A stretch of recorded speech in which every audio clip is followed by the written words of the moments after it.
Before you were diagnosed with breast cancer, would you say that you were healthy in the way you ate and taking care of yourself? Or was it like, yeah, sort of? So that's a trick question because in my head, because I weighed 110 pounds, I was thin because I was a competitive athlete. In my head, I thought that meant that I was healthy. So the answer to that is me, Holly Bertone in 2010, I thought I was healthy. I come to realize that just because you're thin and just because you're athletic doesn't mean you're healthy. So I was in a very high stress, demanding, high-powered position at the FBI. My diet was, where do I start? 6 cans of Coca-Cola a day, pizza, bagels, pasta, chicken tenders, French fries, ice cream. I'd eat a family-sized bag of M&Ms for lunch and peanut, because of the protein. Hey there, it's Suzanne Oshima, your fellow sister on a mission to empower and inspire you through the twists and turns of midlife. And I'm here to help you transform it into your best life with the Life is Now podcast. And I'm super excited to dive into this new journey together. Holly Bertone is a former FBI Chief of Staff for Counterintelligence turned certified holistic health coach. She helps midlife women find the clues to improve their health so their high achievement lifestyle no longer clashes with unwanted weight gain, lack of energy, and restless nights. She learned this the hard way after being diagnosed with breast cancer and an autoimmune disease, that there's more to life than burning the candle at both ends. She took back control of what's important in life, and she's here to help you do the same. Holly is a keynote speaker, #1 best-selling author, and host of Your Midlife Comeback Story podcast. Okay, so Holly, I know the first thing on everyone's mind is, how did you go from being the chief of staff for counterintelligence at the FBI to becoming a certified holistic health coach? Oh my goodness, that is such a great question to start off with. And I know it does seem like a stretch, but if you can indulge me for about 30 seconds, I want to take you back to when I was about 10 years old, because it's all going to make sense. I promise it's all going to make sense. So when I was a little girl, I loved doing puzzles. I mean, I still do. I have one downstairs out on the table, but I got bored with just the 1,000-piece puzzle. Well, we had this huge dining room table at my house. So I would take 3 different 1,000-piece puzzles, dump them out on the table, mix them up, and put them back together. And yes, I know, just nerd alert. So my dream, fast forward, my dream in high school was to work for the FBI. And this was even before Silence of the Lambs came out. And I mean, I was just, small town girl from Pennsylvania, who am I and how on earth would I get there? And before the internet, I mean, where would you even start? So I kind of just gave up on the dream. Fast forward, I ended up working for Booz Allen Hamilton, which is a consulting company down in Alexandria, Virginia. 9/11 happened. I got my security clearance.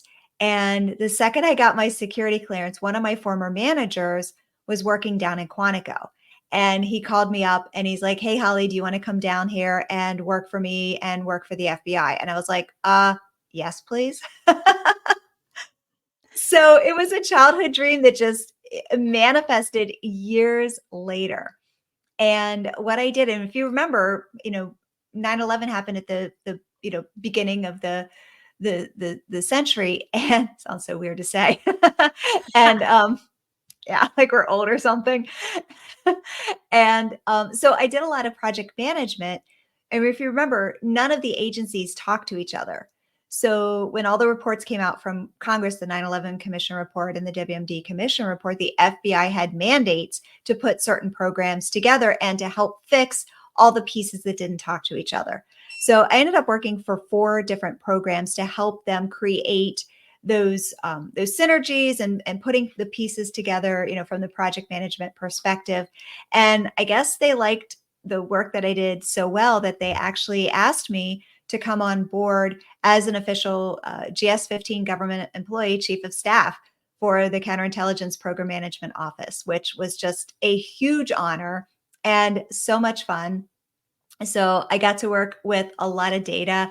I got to look at trends and look at bad guys and threats and what had happened in the past, and look at it from that kind of predictive perspective in terms of, how can we predict those future threats?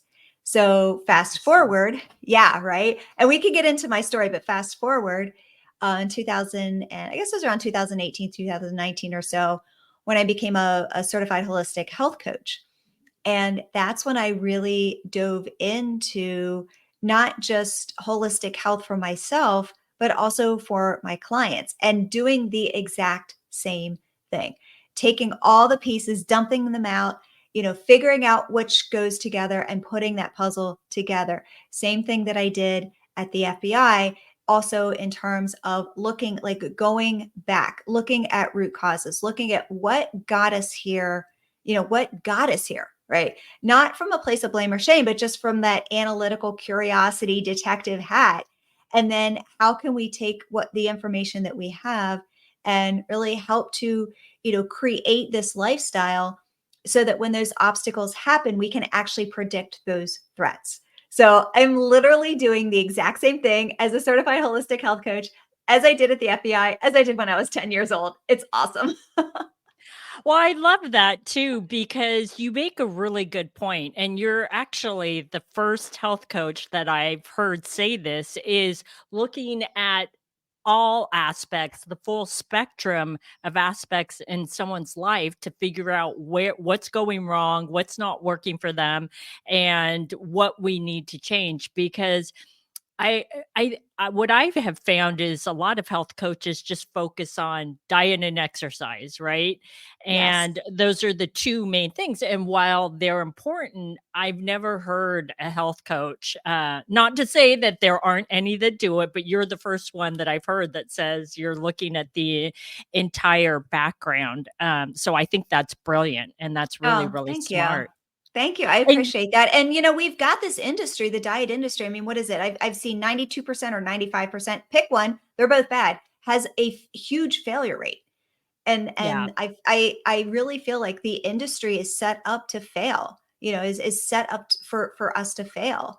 And and that's why I like to come in. I was like, okay, why isn't this working? Why does traditional, I mean, diet and exercise and the nutrition and all of these lifestyle components, they're important. And even when you do them, why aren't they working? Right.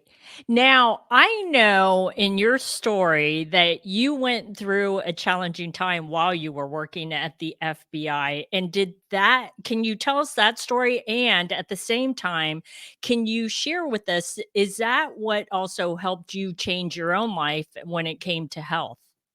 Yes and yes. So the year was 2010, and I was diagnosed with breast cancer on my 39th birthday.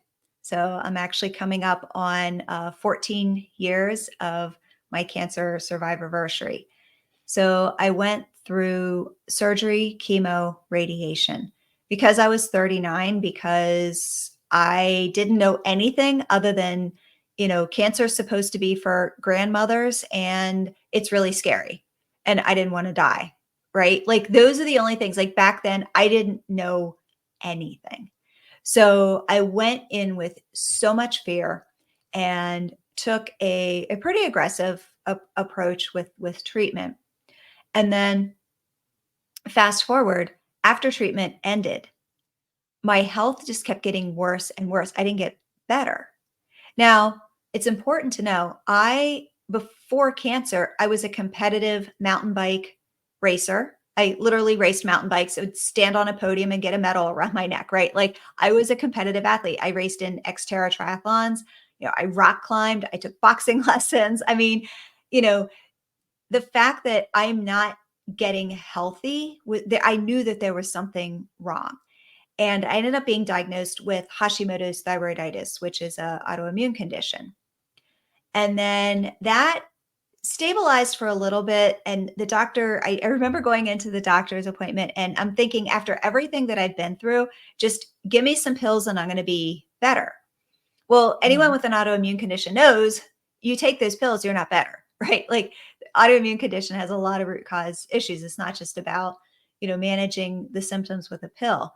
So again, not knowing anything, not changing anything. And I kept going down this path and my health just kept getting worse and worse. And the biggest thing was the chronic fatigue. And it was debilitating chronic fatigue.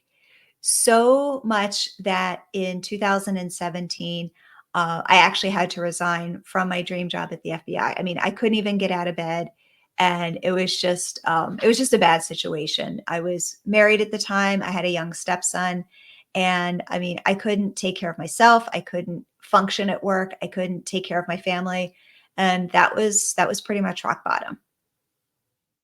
Oh my goodness. And at the time, well, let me ask you before that time.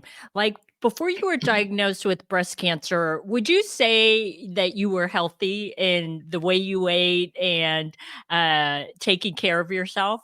Or was it like, yeah, sort of? So that's a trick question because in my head, because I weighed 110 pounds, I was thin because I was a competitive athlete. In my head, I thought that that meant that I was healthy. So the answer to that is me, Holly Bertone in 2010. I thought I was healthy. I come to realize that just because you're thin and just because you're athletic doesn't mean you're healthy.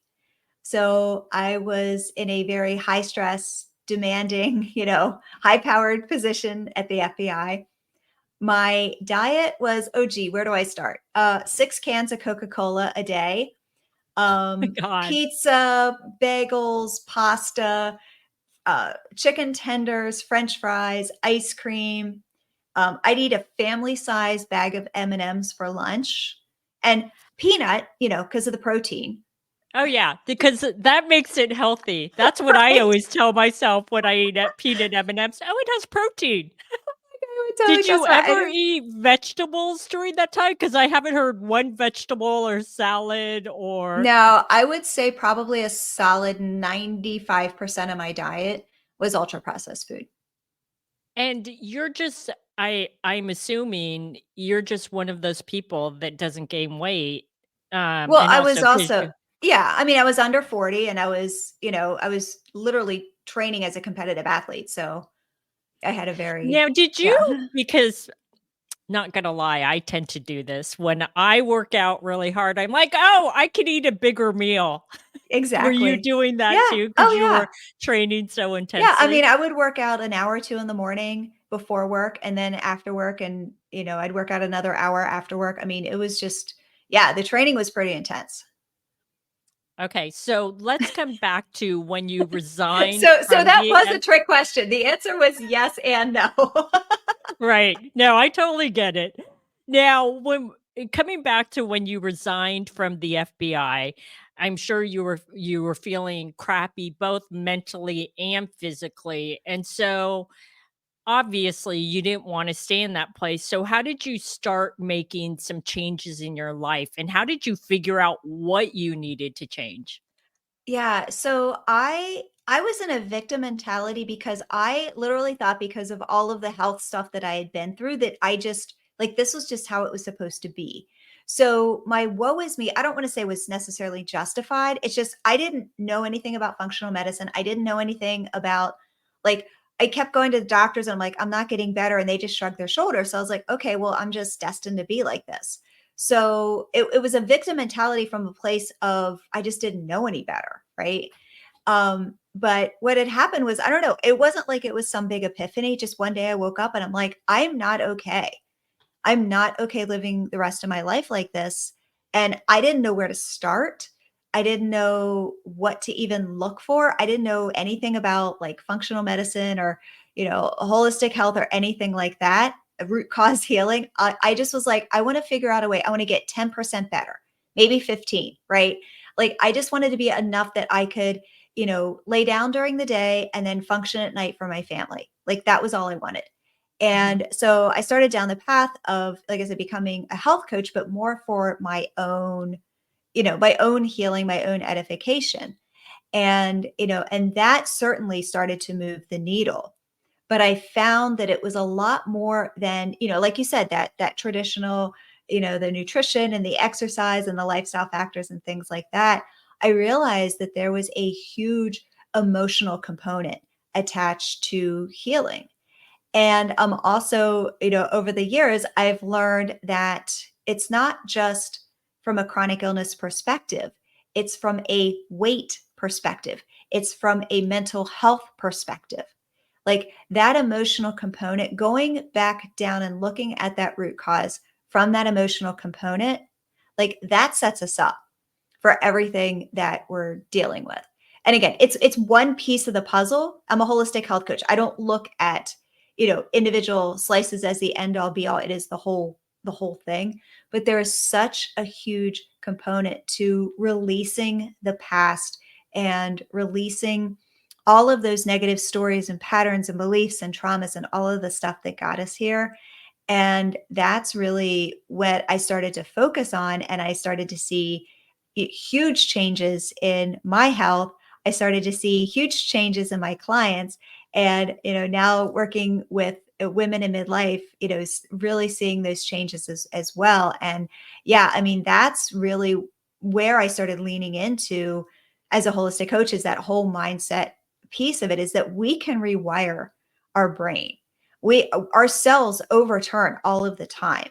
So we can create a new beginning in ourselves from a mindset, from a mental perspective, from an energetic perspective, from an identity perspective. And that's where we live out of. And when we can live out of that new place, oh my goodness, you're unstoppable. And that's how I got out of the hole, and, literally went from, okay health to great health to vibrant health. Yeah. So, Holly, when you talk about releasing the mental aspect and the emotions that come with that, how were you able to access that? Because I know that's not easy for everyone to access on their own. I mean, I know some people can, and some people use therapists or psychologists or psychiatrists to do that. How were you able to access that and figure out what was truly holding you back? Yeah, that's such a great question, Suzanne. And again, this is before I even knew who, anyone in the industry was. Like you could say any of the big names, right? I was just figuring this out myself. And it was just a lot of trial and error. It was using all of those skills, again, from, being a kid working on the puzzle to the FBI, and just really trying to find those clues. And I actually started, you're going to laugh at this, but it's going to make sense. I actually started by listening to songs, because I kept saying, like, I felt stuck. Like, I don't know how to explain it. And you can't go to a doctor and say, I just feel stuck. And they're like, are you constipated? I'm like, no, not that. I just feel stuck. Like my body feels stuck. Right Right. now, like you and I know what that means. Right. But yeah. So, and again, back then I didn't have that knowledge. So I was like, well, I feel like I want to make space in my body. Right. So that's what I was like, okay, I need to figure out how to make space in my body. Like this is literally my mindset. So I was like, well, I would go outside. I was like, okay, meditation. Well, meditation didn't work. I would like try to take a bath, and I would scream at the water to fill up the tub. Yeah, because I was like, come on, fill up, fill up, fill up. Yeah, because I was like so impatient. And then I'd sit down. I'm like, okay, meditate, go. And I'd look at my watch. It's like, okay, meditate, go. I'd look at my watch. Okay, that was not working. Now I meditate for, 2 hours at a time. But back then I couldn't do it. So I would listen to a song, and I would find the pause in between the notes. Like Mick Jagger says, it's about the roll, it's not about the rock. Like music's about the roll, it's not about the rock. And so I would listen to my favorite songs, and I would find that just micro moment in between the notes. And that was what I focused on. And that was what I called the quiet, that pause. And once I started training my brain how to just really be present to that pause, it went from a micro moment, a microsecond, to a few seconds, to a minute, to a few minutes, to sitting outside and just looking at nature for 20 minutes and realizing, my mind just kind of went all over the place, but not in a bad way, just in a very flowing, in a good way, in a present way. And I was like, and that was one of the big pieces that also started to open things up, is having that space. First of all, I'm having this deja vu moment. This is so crazy because just this morning, I always listen to the radio when I'm getting ready. And I was listening to this talk show, and they were talking about music and the notes, and they talked about exactly what you just said, the No pause way. in the notes. And I've never heard anyone say that like this morning. And then you just repeated exactly what they said. And they were saying that music is not about the note, it's about the pause between the notes. And I was like, what? And the fact that That's you just crazy. said it, I'm like, this is crazy. Like, I had no idea, obviously, you were going to say that. I'm like, gosh, this is serendipitous. But I love that you shared that you couldn't do meditation in the beginning, because I was the same way. Is Yeah. I couldn't do it. I was like, I can't. And this is especially when I lived in New York, and I was like going 90 miles a minute, and I was like, I can't do meditation. But I love that you shared how you did it in steps, and that everyone needs to hear that. For any Yeah. of you that are saying, I can't do meditation, don't try. If you think it's hard to do 30 minutes, don't start with 30 minutes. Do like Yeah. Holly did and start with that just minute. That's, seconds. And then just gradually increase it. Because now you said you're up to 2 hours. I don't do 2 hours. The max I can do is 30.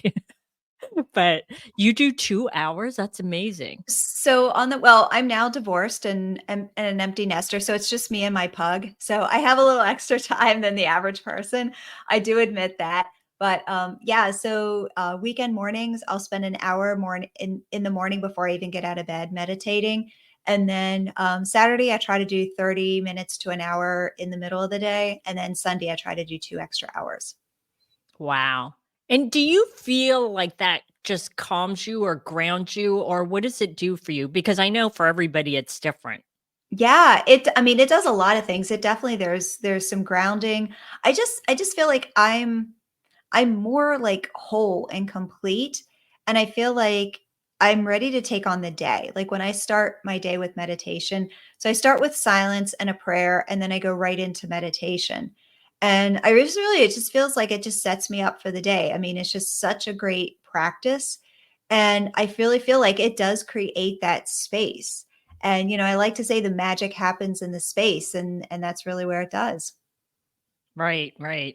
Are you like me? Because this is my practice. Is I don't start my morning off with looking at my phone. I do not turn on my phone. And the first thing that I do is the meditation and my exercises, because, like you said, I feel like it starts my day off right. It grounds me, and then it prepares me for whatever happens after that. And I feel like I can handle anything.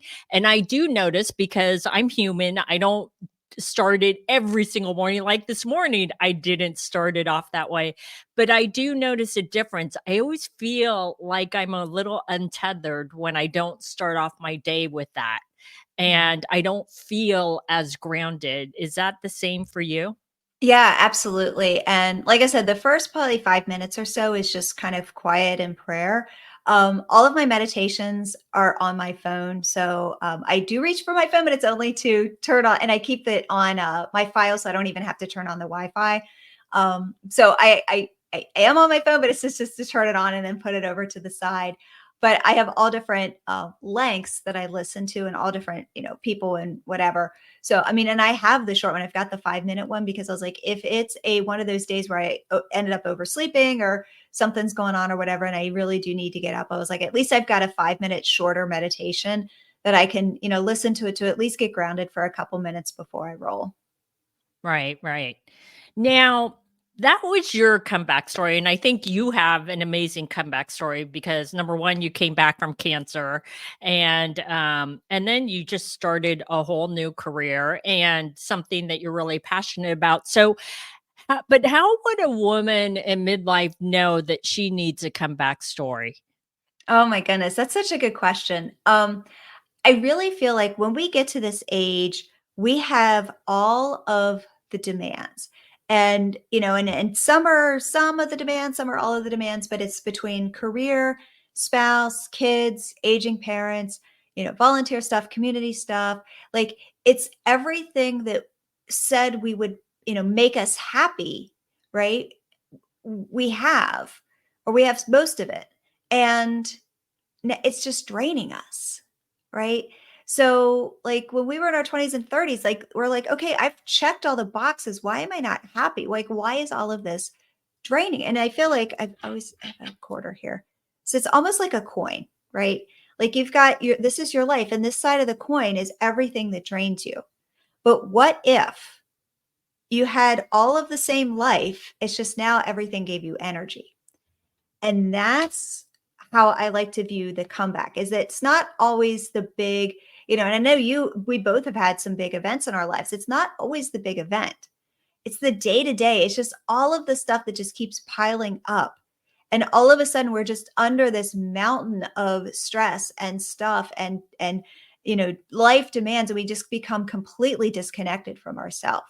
And that's really why, and especially in our midlife years, I really feel like every single midlife woman needs a comeback.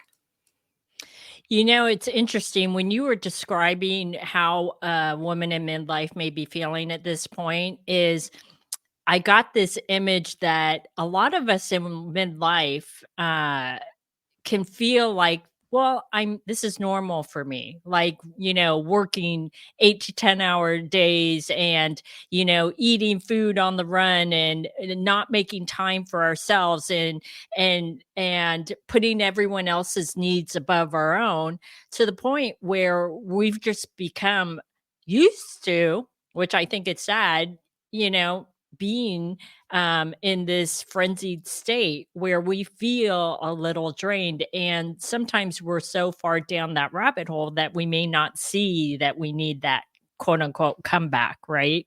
You're Or, absolutely right. Yeah. or a readjustment in our life or to change a couple of things in our life. Um, one of the things that I've noticed with women in midlife, and you and I are both in midlife and we're both coaches. And so I know we both hear this a lot is about the menopause and gaining weight. And, I don't know what happened. All of a sudden, I'm gaining this weight and I'm doing the same exact things the exercise, the eating healthy, and blah, blah, blah. But I'm still gaining weight. So, what can help a woman that's stuck in that phase of the menopause weight gain and she's just like frustrated, like she almost feels like she's surrendering herself to this is just the way it is. Is it just the way it is? It's not. And we think that way. And all of our friends think that way. Like we all just kind of complain about, all of this stuff. And it's not just the weight gain, it's the distribution. So even if you are one of the lucky ones, your weight stayed the same, it's in different places. Like gravity just kind of takes over and your clothes just don't fit the same anymore. So if I could jump into the Rocky framework, this is really where this comeback shines. And so it's I call it the Rocky inspired framework, ROCKY. R is what I like to call the rear view mirror. And this is really where you release those patterns, those stories from the past. And again, not from a place of blame or shame. This is all about forgiveness and compassion. And we get so tethered to all of these stories that we were the pretty one or the smart one, and now all of our validation is based on how we look or our career or our spouse or our kids or like all of these things. They're like, no, your validation, like that's inside of you, like that's who you are as a person. So it's being able to just break these tethers of all of these stories and the patterns and habits from the past too, and especially when it comes to weight loss. O is what I like to call own your ship with a P, like a boat. This is personal responsibility. And this is, I mean, when I was diagnosed with breast cancer, my doctor just said, she just shrugged her shoulders and she just said, lightning struck. So I didn't realize that I needed to change some things in my, like, nutrition. I was exercising a lot, but nutrition and stress, toxins, like there's a lot of things that we have agency over.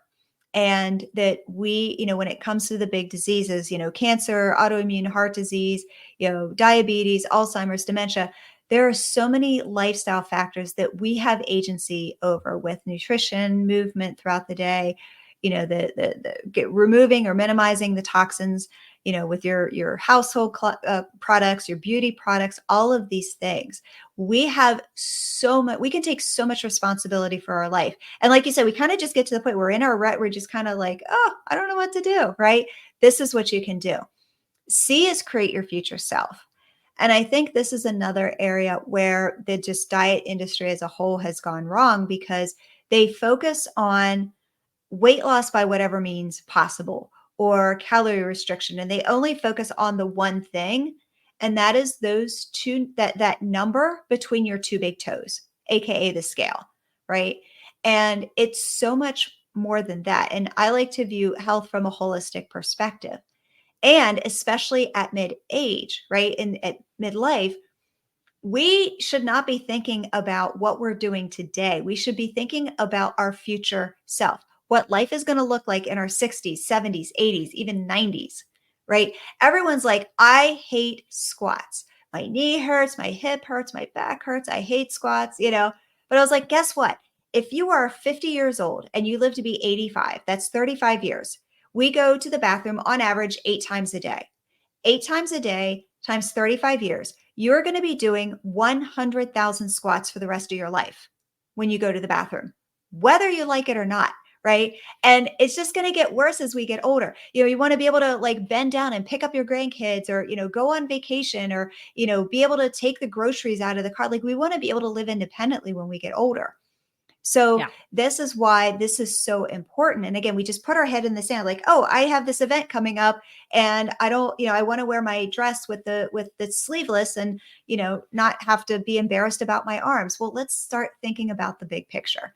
K is keep the vision, not the view. This one's one of my favorites because this is where things become sustainable and, like I say, an effortless part of your lifestyle, because the obstacles are going to happen every single day, every single day. It's like, oh, you know what? It's a rainy day. I'm running late. Fight with my spouse. Yeah, washing the dishes and food got on my shirt. Now I have to change my clothes, and the kids are doing whatever. Like all of this stuff, and we can just pretty much guarantee it's going to happen. And then we use that, I don't want to say necessarily as an excuse, but it's like, oh, I'm not feeling like I just don't want to work out today because it's raining outside. Even if your workout's inside, like I just don't feel like working out today because it's raining outside. So, or, oh, I messed up and I'm just going to start over on Monday. And then Monday never happens. So this is about planning for those future obstacles to make sure that this does become a part of your lifestyle and not just something that you hate doing. And then, so R is rear view mirror, O is own your ship with a P, C is create your future self, K is keep the vision, not the view. And then Y is just coming back home to you. Like this is where the hero's journey is. This is like you have this inside of you all the time. And when you can show up and you're in that place where you're confident, where you're completely aligned, where you've got purpose in your life, like you just become unstoppable. I had a client just the other day, and she's like, I was listening to one of our calls back in a couple months ago, and she was like, I'm like a whole different person. She's like, I didn't even know who that was back then, but she goes, I really like who I am now.